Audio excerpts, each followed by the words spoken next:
right, thanks. All right, so for those of you listening, that was Stephanie Ace, local history librarian, helping right the ship here. So welcome back. If you hung in there, we are now screen sharing. That was our goal. I'm just checking my side computer here to verify that we are live. At the Sayville Public Library, again, my name is Chris Kretz. Thank you for coming. Thank you for sticking with us. Yep, I am seeing my screen. Yes, all right. So I will do this quickly, the intro, just to get us going. I'm a local history podcaster, I'm a librarian, and I am a researcher. And all those three things came together to bring you this presentation. The podcast that I do with my co-host Connie Curry, that's us in this picture on the right, the two people that are not from the 19th century. We interview people about Long Island history, Sayville history, and we do it from the library. So it's live, we go in on Sundays, we record. So as the pandemic hit back in mid-March, the challenge was we were all going to be at home. I wanted to keep the show going in some sense, and my inspiration was Fiorello LaGuardia, if you know that name. He was the mayor of New York during World War II, FDR era, and his one of his claims to fame was during a newspaper strike. He was reading the funnies to the kids out there so that they could keep up. Now, I wasn't going to read funnies. I didn't think I could pull that off, but I thought, is there something that I could read that was Long Island history related? And that led me to a database I've been using a lot of, New York State historic newspapers. They're run by the Northern New York Library Network. It's a database of digitized newspapers. So anything New York State related, any newspaper, well, most of them, a lot of them published in the state are in this database. And what we're talking about is digitized microfilms. I'll do this little wonky part quickly.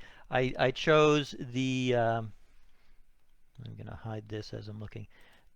Our hometown paper, which is Suffolk County News. If you're from this area, you probably read it. It is still in publication. So I knew this database had the copies of the Suffolk County News, so I thought, let me go back. I picked 100 years. It was a nice round number, 1920, 2020. And I said, let me, as long as I'm stuck at home, I will start reading the paper. It came out every Friday, so I kind of knew what I was in for, usually about 8 pages. It was 3 cents a copy, $2 for a yearly subscription. The problem with this chain, basically back in probably the 70s or so, they took the old newspapers and filmed them for microfilm, so that gets you a picture of the newspaper. The problem is if they started with a bad picture of the newspaper, a bad copy of the newspaper, like this one on the left that's all ripped up, that's what you have to read on the computer. And if their camera was out of focus when they were microfilming, then when you digitize it, you're going to get that blurriness on the side. So I ran into a few of those issues as I was reading through. It doesn't really make too much of a difference unless the piece of information you need is underneath that blur or on the edge of the page that is cut off. So what I came to think of this as, if you know ice core samples, and if you don't, it's basically scientists go up to glaciers and they drill out a huge tube of ice, and they can look at it. Each layer of ice they can analyze and see something about the time that it was frozen, the ice, the atmosphere, the water. And basically that's what this project was. Looking at the digitized microfilm, I had this kind of core sample going back 100 years. And what we're going to go through tonight, I just want to pull out some things that I found interesting, kind of told us a little bit about what was going on in the area, and kind of some things that were surprising and some things that were not surprising. So this is the Suffolk County News. The first issue I read was March 26, 1920. The man we need to know for this is the publisher and editor at the time, who was Francis Hogue. This is his picture from his obituary. So we have an interesting scope. We can jump back and forth through time as we talk about this. Francis Hogue came down from Albany in 1894. He was 27 years old when he bought the Suffolk County News. The newspaper itself goes back to 1885 when it started as the Sayville Weekly News. So Hogue came down as a somewhat young man. He bought it. And when we meet him today in 1920, he is 53. He is a staunch Republican. which shows up in some of his editorials, which we'll talk about. And he is running the paper with his 30-year-old daughter, Jane, is the assistant editor. He had two other daughters that helped him out through the years with the paper. They published out of this building, which still exists. It sits on Candy Avenue. If you're from the area, you've probably driven past it. The paper itself is still in print, but it's moved on, so they don't use this building anymore. But you can still see the building that Francis Hogue used to create what we're looking at today. And what I like about these local history papers, you can use them for a lot of types of research, genealogy, looking at people's obituaries. If you're researching your house, you might see when it was built or something like that. They really were, this, in one sense, the social media of the day. So I came to look at it as sort of Facebook, Twitter, and eBay all rolled into one. And just to get to that right away, they covered a lot of local news. So they would have these. Suffolk County News had a Town Talk section where they would talk about what people in Sayville were doing, and then there was a Bohemia section, Bayport, and just down the South Shore where they would have these one or two liners. I'm sure people submitted them, and Francis probably went around and collected some. So I'm going to read off a few things just to introduce you to some of the people that were living here 100 years ago. Maybe you hear some of your ancestors in here or your family name. Mrs. Freda Windecker was here to spend Sunday with her daughter. Louis Kautsky had a bad fall on Wednesday morning when he slipped and fell from a ladder upon which he was standing while doing some painting about his house on Candy Avenue. So imagine that being frozen for all time, your fall from the ladder on a weekend. Tony Benelli, former Sayville shoemaker, is in town on Monday suffering from lung trouble and staying at the Holtzville Sanitarium. Mrs. Wilbur Lynch will entertain the Needlecraft Society at her home in Bayport on Thursday. Robert Corwin, owner of Holland Farms in Oakdale, has bought some of the buildings at the Naval Aviation Base in Bayshore and is to move them to Oakdale to be remodeled into bungalows. Miss Louise Long has removed this week from the farmhouse on the Jones estate to the Gate Lodge on the Handsome Avenue property. And on the screen in front of you is Hogue, I don't think, was known for his humor. The one good joke I found in the paper reading it for 9 weeks is on this page. There was a Nauert stationery store, sort of a paper goods store, and the line here is, "The cost of everything keeps climbing, but writing paper still remains stationary." For sale by G.K. Nauert. So we got a little bit of fun. And to tie it to today's day, the March 26th Town Talk, the very first four entries. Little Marion Smith is sick with a case of mumps. Mrs. Elizabeth Quack is confined to her home with mumps. Victor Luce is confined to his home with an attack of mumps. Little Miss Elsie Dykstra is confined to her home ill with mumps. So quarantining is nothing new. They were doing it 100 years ago. Luckily, most of those diseases are gone. The want ads can tell you a lot. So these are some, and I'll read off some other things that people were looking for 100 years ago in Sayville. Wanted Oliver, Royal, or Remington typewriter, must be in A1 condition. Wanted a blacksmith, must understand horseshoeing. Wanted a girl to do general housework, a man to drive Ford truck and trailer, a man to take care of place and cow, all year job. And this was probably my favorite. Somebody just posted a wanted ad for a quantity of ribbon or barbed wire. So I guess they could go either way. Lost and found. One kid glove, size 6.5. A gold pocketbook on Easter Sunday. A spring rocker armchair lost out from a delivery car between Sayville and Patchogue. And actually they found that chair the next week, so that was a success. A gold stick pin with diamond setting. A Shetland pony. Things for sale. Medium-sized horse and buggy. A lady's high-class bicycle. Fine Belgian hares, cheap, all sizes. Green palmetto asparagus roots and fine Norway maple trees. 800,000 baby chicks. 6-week-old pigs. 134 white leghorn chickens. Geese eggs, dark Cornish game eggs, mammoth bronze turkey eggs. So you can see there's a lot of poultry, a lot of country life going on. A lot of people had chicken coops, I guess, of their own, or some of these might have been wholesale, but it was still a very rural community. One of the ads in the paper that came up a lot was this ad for a magazine called The Country Gentleman, in which they promised fathers it would keep their sons and daughters interested in staying with the farm. So there's some of this tension. You can see the modern era, 1920s, starting with can people maintain this kind of farming way of life? And cracks were appearing. So some of the ads, there was an ad for an Isaac L. Davis who was giving up farming, selling his livestock, his farming utensils, and household furniture. Another person posted for sale 2 fresh young cows, owner going out of the milk business. And then the big one, May 14th, they advertised what they claimed would be the largest agricultural sale ever of the Bourne mansion, the Bourne Indian Neck Farm, which is in Oakdale. It's now it was the LaSalle property, but they were starting the week of the 21st in May, a major auction, largest ever, livestock, 25 to 30 cattle, work horses, saddle horses, 3,200 chickens, a poultry yard, heavy farm wagons, and implements. And if you don't know Frederick Bourne, he was the owner of that mansion that's there now. He was the head of the Singer Sewing Machine Company, one of the big mansion owners on the South Side. He had died in 1919. William K. Vanderbilt, who owned the Idle Hour Mansion just to the west of him, would die in July of 1920. So it was another end of an era in the sense that these large, rich estates were being passed on and would soon start being broken up, a lot of them.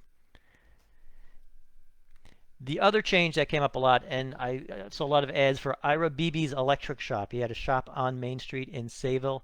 He sold lamps, he sold fire extinguishers, but he was also busy wiring people's houses. So this was just when people were introducing electricity into their homes. So I could track Ira working on Henry Koss's and John Sprague's house on Home Street, running electric to Tony Siegel's house on Atlantic Street. He was in Bohemia at Emil Baranek's house. And electricity was not new. 1882, Thomas Edison started in Lower Manhattan, with an electric company sending out wires. Babylon had the Babylon Electric Light Company in 1886. In 1900, the Sayville Electric Company started transmitting. They had their powerhouse on Easy Street. It's still there. It's kind of encased in siding, it looks like. But in 1911, that Sayville Electric Company joined with the Northport, the Amityville, and the Islip Electric Company to bring us Loco. So Loco dated back to 1911. That was their origin. And they had a lot of ads in these papers that I was reading. So this is just one of them. They were selling electricity literally, but also trying to get people in the habit of using electrical appliances. So this is them advertising a solution to the servant problem. So if you're a servant, those pesky servants tend to leave dissatisfied. So why not replace them with an electric appliance? So this was again the new age coming in with electricity. The other obvious new technology was the automobile, which was just starting to become, or was finally reaching out. This is a map from just 2 years later, 1922, from the New York Evening World, of the roads on Long Island. So Long Island became a destination for travelers. Go out on Sunday, go out for a picnic, go out to a tea house, visit Montauk. And in case you ever need to know this, 1920, around May, was when the South Country Road was renamed Montauk Highway. They announced that in the paper. Word was that a lot of motorists were coming out, and Montauk Highway at that point, it was South Country Road in Suffolk. It was Main Street, every other town you drove through. It was Merrick Road in Nassau. And so the legislature passed an executive order, I guess, or they renamed the road to Montauk Highway for the aid of motorists driving out on the island. We also know that there's not a lot of visual interest in this paper. A lot of it is plain text, but the things that did stand out were the automobile ads, and it was a sort of museum of forgotten automakers. So this, just a few here, the Page automobile, which at one point I guess was the most beautiful car in America. Studebaker, which actually lasted a bit longer, so that's into living memory, but that's another dear departed car model. 1920 apparently was a Studebaker year.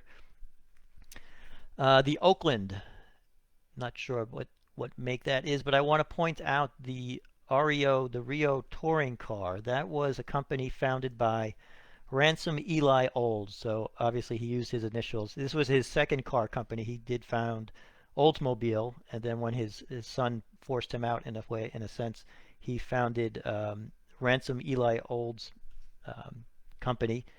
And they were known for a number of things, but they were known for their trucks and their large buses. So I was pleased to find a notice in the paper that A.S. Still, who was a guy who ran a bus line between Patchogue and Sayville, had just bought one of the new 23 seats Speedwagons from Ransom Eli Olds.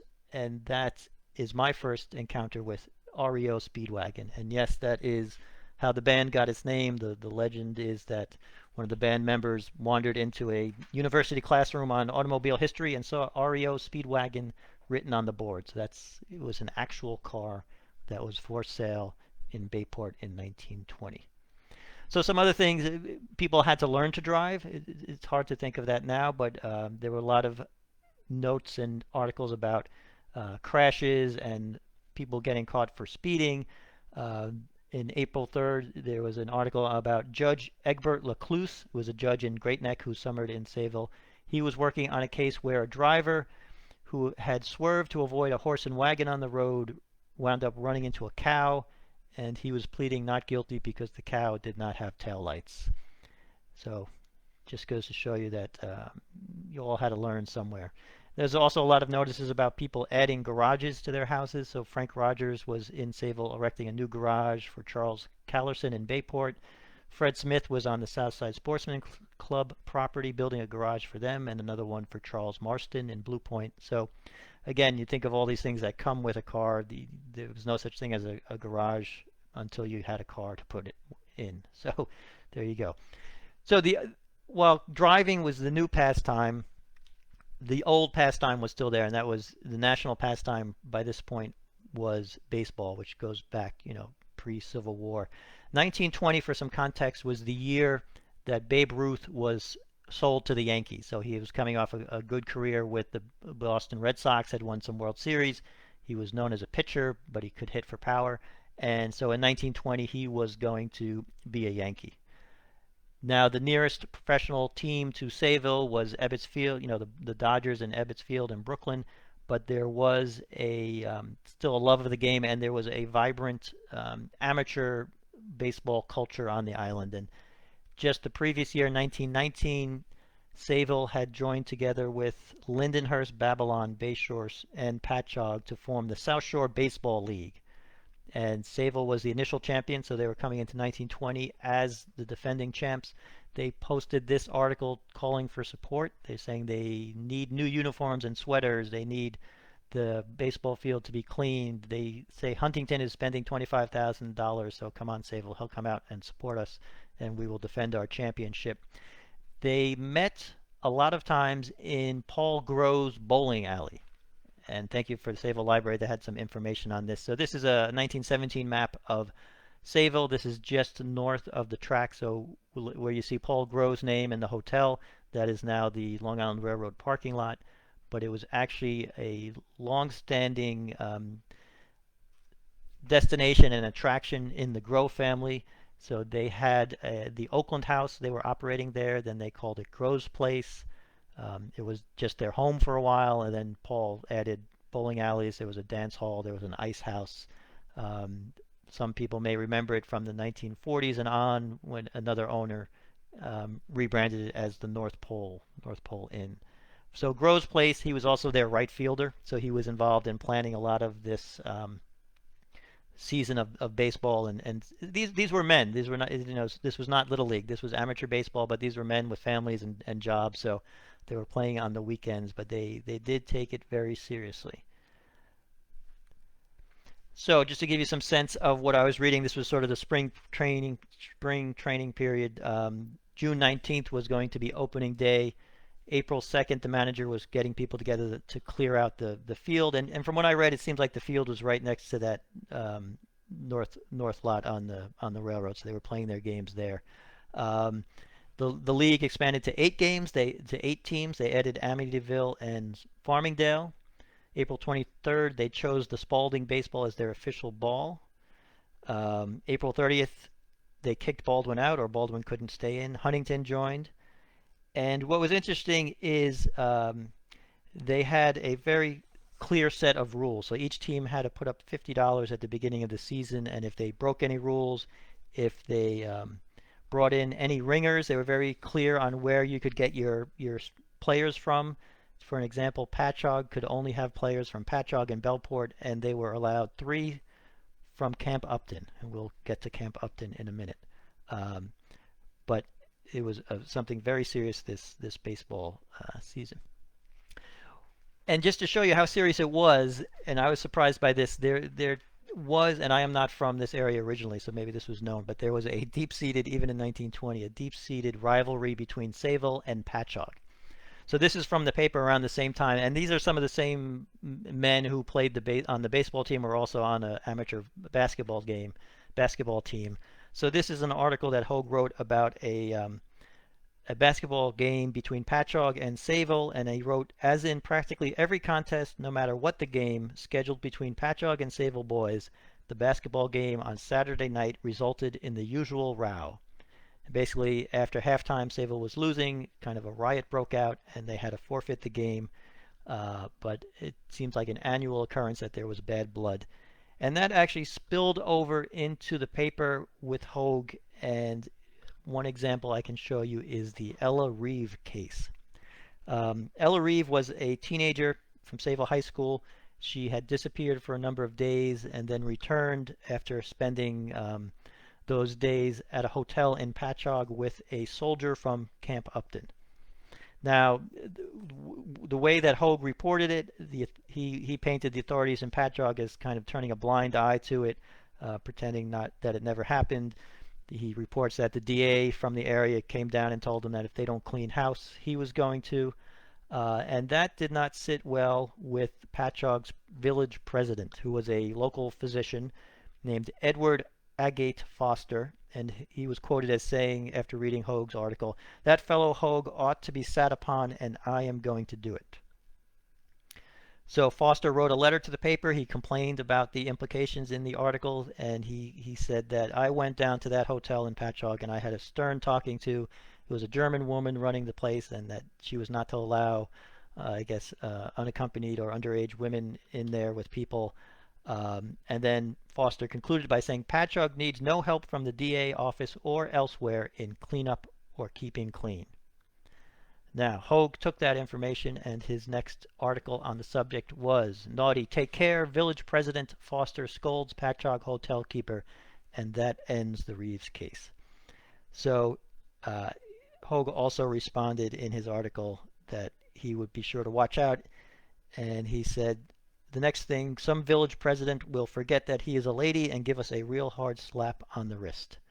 So it was interesting when Hogue took over the paper. I went back to find his first article, and he did say that a newspaperman is judged by the enemies he makes, and that if you're not making enemies, you're not doing your job. So I don't know if he was goading the president of Patchogue, but it continued. The other thing that was looming in 1920 was Prohibition. And there was a story, so Prohibition had gone into effect that January of 1920. So it was now the law of the land. And Hogue in the April 16th issue reports on the officers from Camp Upton basically busting a bus driver who was taking soldiers back and forth for selling liquor. They nabbed them with a marked $5 bill. And Hogue can't help rubbing it into Patchogue, and his one of his sentences, little incidents of this character have no effect, of course, upon the opinion of village president Foster, who says his town is cleaner than any other. And then Foster wrote back in the next issue saying, your criticisms and attempted witticisms are too puerile to be dignified by a reply. And if you look at this, the last two, it's interesting. I've only seen Hogue use exclamation marks and punctuation in his headlines when he's talking about Patchogue. So again, I think he was kind of trolling a little bit with him. The other issue is there was a incident May 7th. They report that baymen dredging for oysters in the Peconic Bay found 9 bottles of whiskey and 3 bottles of gin buried in 10 feet of water.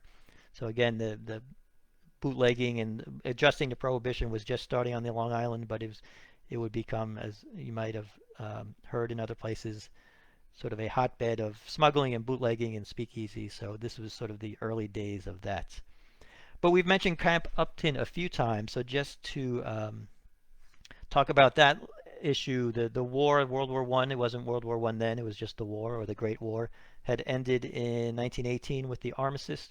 But I found echoes of the war in a couple of different places. They talked a lot, as we've seen, about Camp Upton, which was the Army training camp up in Yaphank. This is just an article from a 1918 newspaper.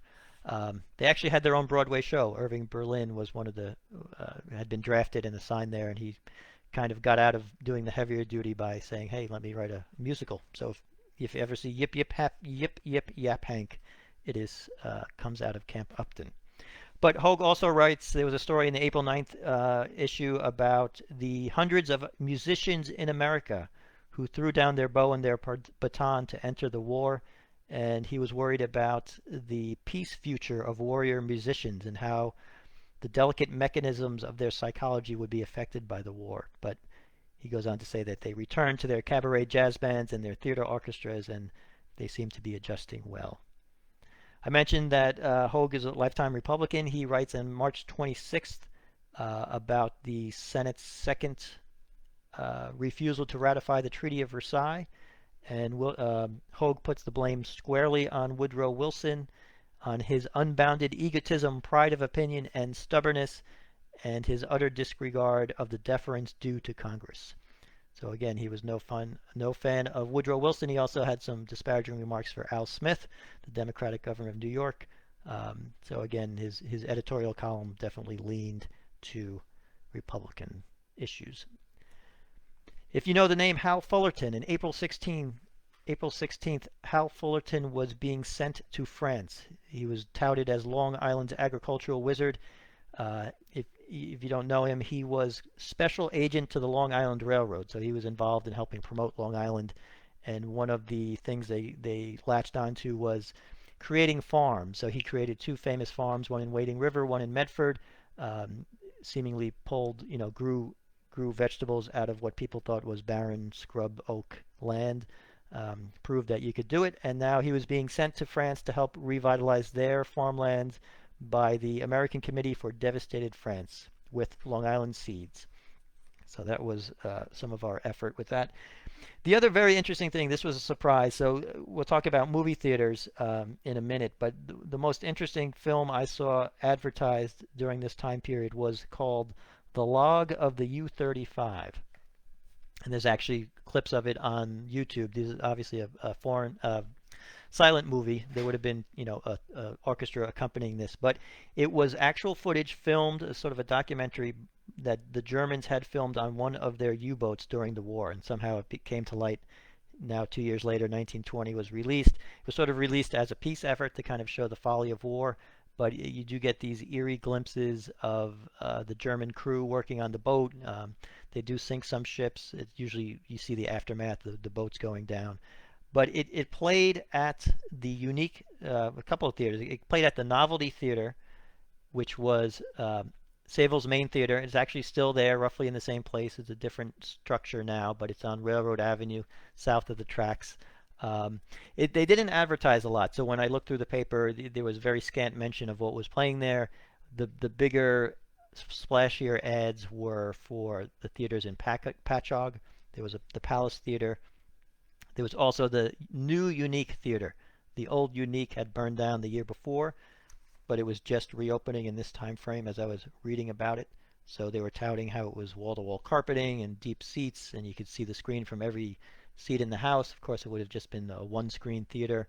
You can see from this bill, they were still playing vaudeville, so vaudeville was still a force to be reckoned with. So they would be having comics and singers and probably dog acts and things like that. Think Will Rogers and singing cowboys every Saturday and Wednesday.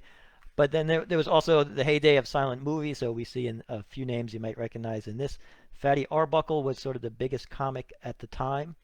This was he was teamed up for a while with Buster Keaton, so this was his last movie with Buster Keaton, The Garage. When after that they kind of split up. Fatty got a big deal with Paramount Pictures.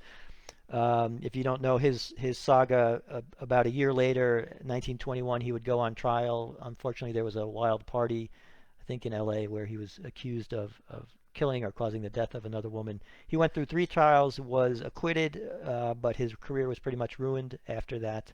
But what we're seeing now is sort of his heyday. He was still a big star. Mabel Normand is another comic actress. She worked with Chaplin a lot. She worked with Fatty Arbuckle a lot. She actually had her own studio for a brief period. She directed some of her own films too, so she was an early female director in Hollywood, but kind of has faded from view for now. So we're getting near the end. I'm sorry we had some trouble getting started here, but a few things I want to mention about doing this kind of research. This was a paragraph that showed up like on page 7 of one of the issues I read, and it's alluding or just a bit about the Brush sisters, Mrs.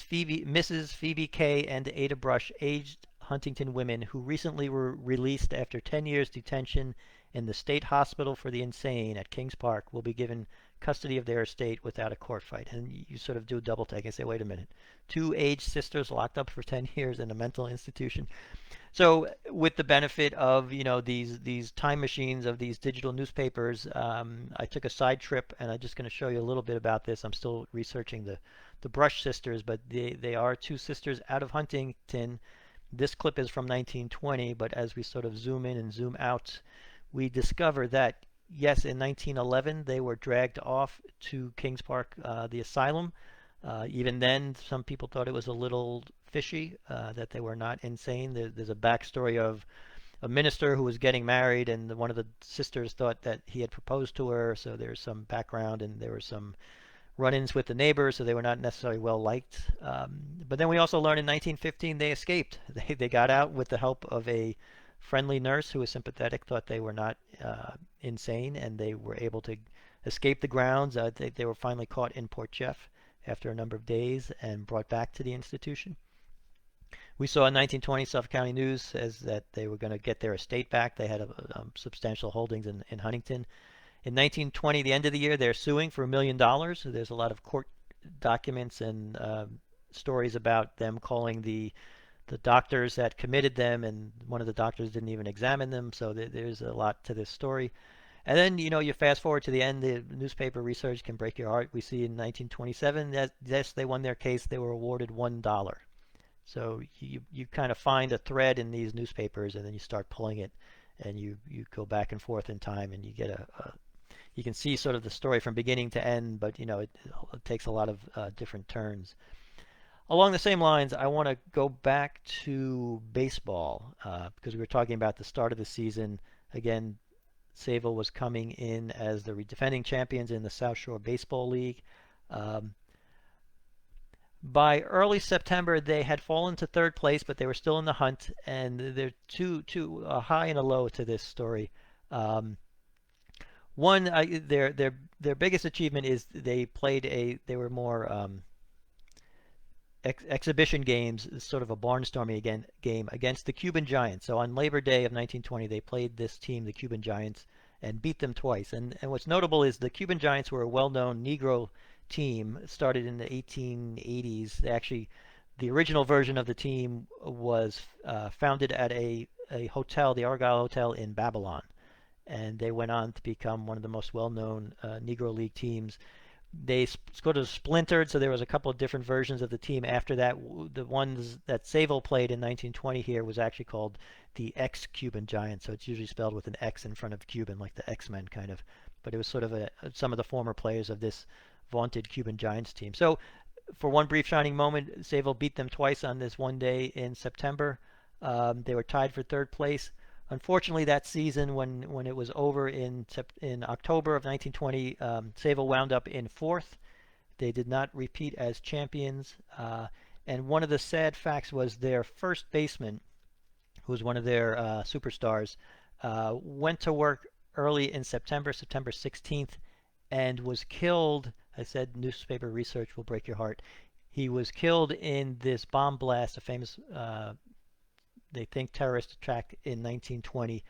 Someone pulled a horse and wagon, so no car, they're doing it old school, but a horse and wagon pulled up across from J.P. Morgan's offices in Wall Street. This bomb went off. Over 30 people were killed, including Sayville's first baseman. They never found the culprit. The FBI had a lot of leads. They thought it was Italian anarchists. No one was ever arrested, though. But Lewis K. Smith, who was Sayville's first baseman on that defending championship team, unfortunately lost his life. And it seemed from reading the articles it had an effect on the team, and they were not able to repeat. So I want to end with a few notes just about the searching. Again, I was just reading each issue cover to cover. If you have the time, it's interesting to do. Like I said, you see a lot of glimpses of the old world changing into the new, the modernization of electricity and cars coming in. You see a lot of references to the old diseases. There was a few sleeping sicknesses, and then rheumatism and scarlet fever. So I was dealing with the New York State Historic Newspapers database. That's a free website. These are all free sites I'm showing you. So nyshistoricnewspapers.org. Again, you can search. It's anything from New York State that they've digitized to date. A lot of from East Hampton, some Huntington papers. So if you're doing any type of Long Island-based research, definitely check them out. The Brooklyn Daily Eagle is another gold mine. A lot of the Brush Sisters research is in the Brooklyn Daily Eagle. That was a well-known paper, and it covered a lot of Long Island. A lot of Brooklyn people came out to Sayville and vice versa. So that is also a good place to check. Again, free resource. And then the third I would say to put in your pocket is Chronicling America, which is from the Library of Congress. There's some overlap in these, so it has some New York papers, but it has countrywide a lot of other papers too. So depending on the research you're doing, these are great sources of genealogical information, local history information. If I had kept reading, the house I'm sitting in now was built in the fall of 1920, so I probably would have started brushing up against some articles dealing with the construction of my house. So if you are from Sayville or the South Shore, definitely check out these newspapers and do some research on your own. And if you like talking and hearing about these types of things, I will shamelessly recommend the Long Island History Project, which is the podcast I do with Connie Curry. We kept it going through the pandemic time, so you'll find all the newspaper issues that I did. We ran into, there was one week the paper was missing from the database, and then the next issue had some of those ripped up pages. So I kind of tied a bow on it, and then this paper is this talk is my recap of it. I'll dive back into it at some point, but we are continuing. So we've been doing a lot of interviews lately about preservation and organizations on the island that have won preservation awards for their work. And Oakdale, we mentioned the Idlehour Mansion, that is still there but still in danger. So history moves on, but we have to make sure we save a lot of these things. So that is it. You know what? And I have not been able to check the chat as we've been going. So if anyone has been chatting, I will follow up. Maybe we can get some answers for you through Sayville. I'm sorry for the delays in the beginning while we worked out the technology, but I hope you enjoyed some of that. Or if you're coming back to view the recording, you can definitely get in touch with me, longislandhistoryproject.org. There's a contact page. And now my challenge is to find out how to end this broadcast. So have a great night. Enjoy your weekend. Keep supporting the public library. They have a great Long Island history section themselves, so check that out. And I am going to end this now. Thanks for watching and listening.